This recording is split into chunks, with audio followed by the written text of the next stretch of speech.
80 शब्द प्रति मिनट शुरू।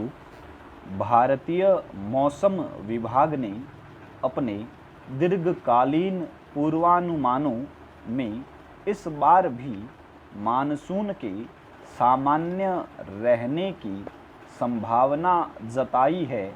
पूर्वानुमान सटीक उतरे तो लगातार यह छठा साल होगा जब देश में मानसून के दौरान सामान्य बारिश होगी।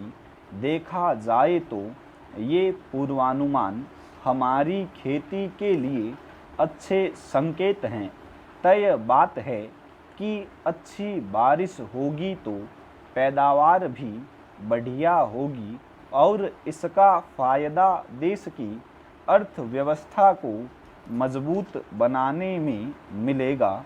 मानसून आधारित कृषि वाले हमारे देश में मौसम विभाग के ये पूर्वानुमान खेती और अर्थव्यवस्था के लिए सकारात्मक माने जा सकते हैं।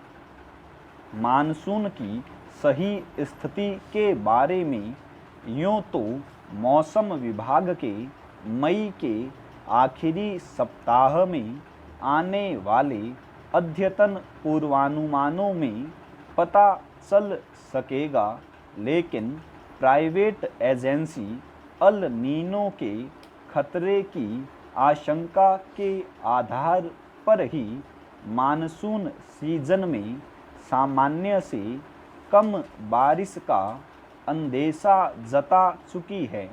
हालांकि मौसम विभाग ने स्पष्ट किया है कि अल नीनो की स्थिति मानसून के दूसरे दौर में बन सकती है, लेकिन इसका मानसून पर प्रतिकूल असर पड़ने की संभावना कम है। कुल मिलाकर तमाम सकारात्मक संकेतों के बावजूद इस बार मानसून पर अल नीनो का खतरा बना हुआ है। अगर अल नीनो प्रभावी हो गया तो बारिश के सामान्य से कम होने की आशंका भी बन सकती है। ऐसा हुआ तो पैदावार के साथ साथ अर्थव्यवस्था भी प्रभावित हो सकती है। दरअसल मानसून देश की खेती के लिए जुए की तरह रहा है।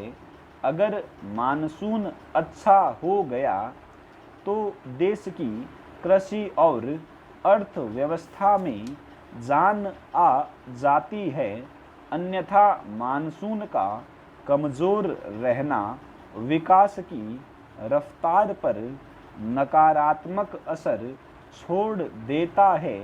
इसलिए देश को हमेशा यही उम्मीद रहती है कि मानसून अच्छा आए जो तरक्की को आगे ले जाए।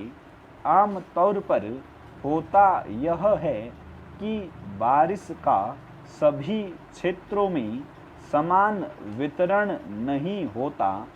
किसी क्षेत्र में कम बारिश के कारण सूखे जैसी स्थिति बन जाती है तो कहीं अतिवृष्टि के कारण बाढ़ के हालात बनते हैं।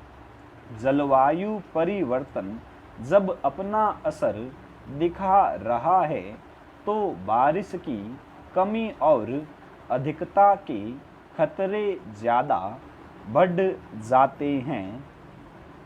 तय है कि मौसम के पूर्वानुमान के हिसाब से सरकार इस बार भी अपनी तैयारी करेगी, लेकिन उसे अल नीनो की आशंका को देखते हुए ज़्यादा चौकस रहना होगा। उसे क्षेत्रीय आधार पर ऐसी व्यापक दृष्टि से कार्य योजना तैयार करनी होगी जिसमें सभी खतरों से निपटने के प्रभावी तरीके हों।